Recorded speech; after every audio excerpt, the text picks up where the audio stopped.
for you? Yeah, so I started last year, and I'm about to have my comeback training starting next week, and yeah, it's been, well, it's a very nice experience.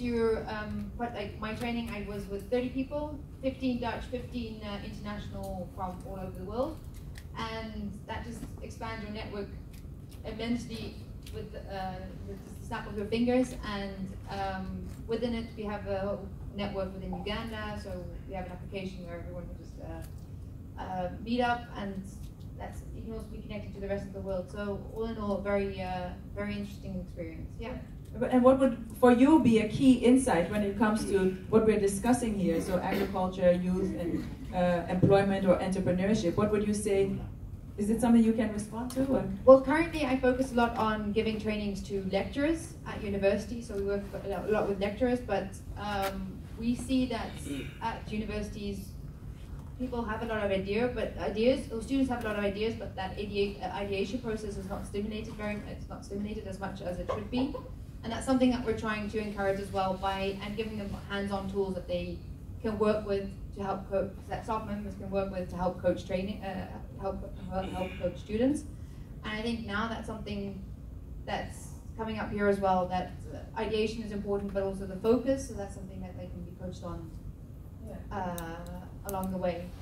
Yeah, and I think incubation centers at universities together with knowledge institutes would also be a very good way in stimulating entrepreneurship in African countries. Okay. And beyond. Yeah. All right. So, well, I just got a signal that we're running out of time. But I would like to thank you guys very much for sharing your experiences with us, because I do think that we can see very clear patterns again in what we're discussing here. So on one hand, there is this frustration in efforts not being very coordinated. You know, everybody is sort of jumping on a bandwagon. Maybe I'm saying it too freely, but I have that freedom. Everyone is sort of jumping onto a bandwagon. They find a solution and they do it as well. There's a lot of replication and not enough collaboration and coordination in the efforts to respond to the problems that Dr. Kwesi Ata-Akra has nicely put out for us.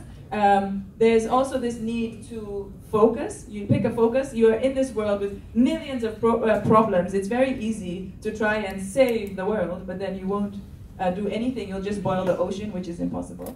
So pick a focus.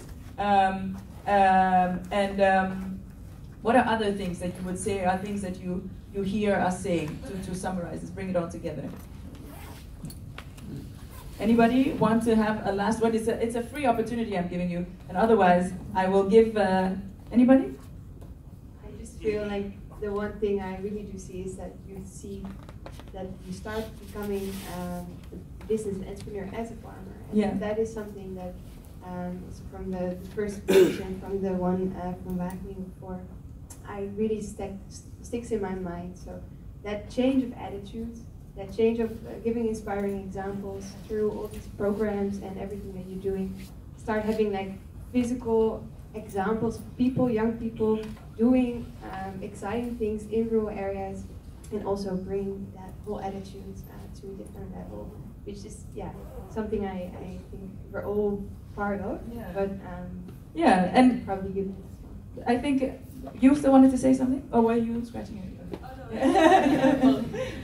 Yeah, so as much as I agree with you, I think, and maybe this might be controversial, there's also the fact that, especially in my experience in Uganda, I don't have experience in many other countries,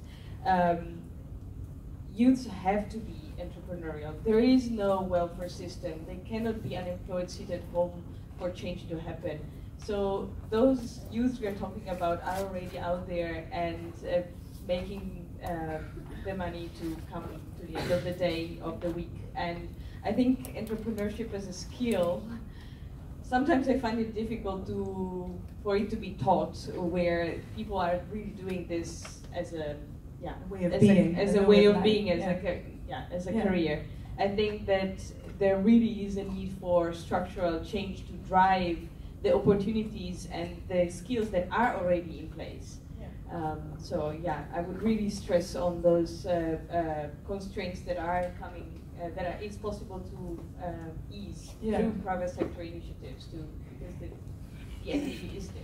Yeah. As much as the entrepreneurial capacity is also there. Yeah, I think this is a very important concluding remark from our panel, is that the entrepreneurship is not, well, should I have a job or should I be a business person? We don't, a lot of people don't have that luxury, so it is a lot of people getting down and dirty and just responding because there aren't that many alternatives. And then for the Dutch Diamond representatives here, it would be your job to respond to this, because there are many opportunities, but as you've heard, there are also a lot of challenges when it comes to agriculture and youth and entrepreneurship on the African continent. So please give the panel a warm applause. Thank you so much for sharing your experiences and your thoughts with us. And please do keep up the good work. I would now like to ask Ton Dietz from the African Studies Center in Leiden to help us summarize everything, because we've heard lucky you in just one word.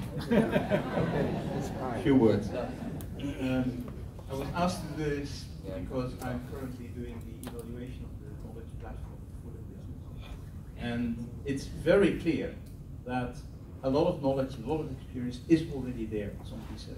It's also very clear that the structures of collaboration, the structures of organizing the Dutch Diamond are also there. And I see many examples, and the nice story is also a testimony to that, that indeed there are things you can learn from and that you can really use. But we are not yet there. There are many, many examples of opportunities not taken, and many examples of things that are not working the way they should within the Dutch Diamond. And if the Dutch Diamond really works as it should, it also means that the diamond should be working very locally. And that's the most important thing, not just at the national level, not just at the international level or within the Netherlands. They should be working locally. If I then see what questions you were being asked, for instance, mainstreaming or specific, if you want to focus on youth, I think that's the wrong question. It's not mainstreaming or specific, it's both, and the big question is, when should you be mainstreaming and when should you be specific? And is there a certain order in it? Okay, then a few other remarks. We know that there are about 220 million youth in rural areas in Africa. If you talk about what you define, or what I hear people define as agripreneurs, you're talking about at most a few hundred thousands. What about the others? Many of those others are workers in family farms, looking for a way out very often, or they are casual laborers. And indeed, it's impossible to be unemployed in Africa. Everyone has to do something to get by. The big problem is that many of them have aspirations much higher, much bigger than what they are actually doing. Then if I look at those entrepreneurs that we know are successful, young entrepreneurs successful, I fear that they are successful in niches, not just in mainstream agriculture production, not very much in the staple foods where Kwesi is talking from. Because probably many of you know the great scholar Alcida Honwana, the Mozambican scholar, who phrased this term youth in waiting. And she has studied this, and she found out that many of the rural youth in Africa can't use all types of innovations, can't use all those ideas, because the elderly generation is simply not giving them a chance. So for youth to shine in agriculture, they have to look for niches where they can do something, like in chicken, like in eggs, like in milk, like in horticulture. That's possible, but not yet in mainstream agriculture. And the big challenge is how to break through these gerontocratic barriers that exist everywhere in rural areas in Africa. Then I found it very interesting that the speech of the person from FAO started with poverty as the major element. And let's also be aware that, yes, we are very much stimulating agripreneurs. We are very much seeing what they are doing.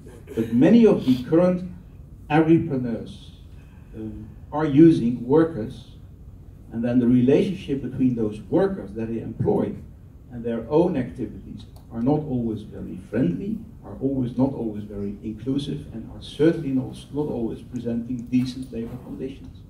So there's an additional challenge there. And I could say many more things, but let's go for food first now.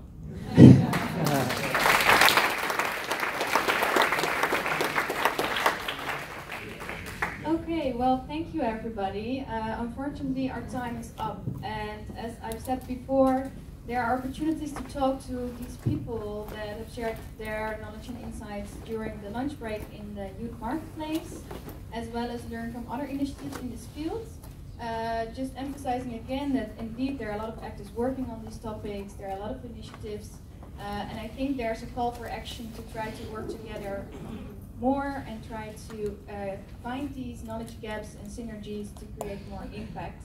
And also keep in mind that, as has been mentioned by several participants, it's not just about simulating entrepreneurship, but looking at the broader picture and to see when it is useful to look at youth specifically, or when to consider them as your target group in other programs as well. Once again, I would refer you to the two-pager, try to summarize this also. I think it's very much in line with what has been said today, and I hope you enjoy your lunch and the rest of the program. So thank you very much for joining.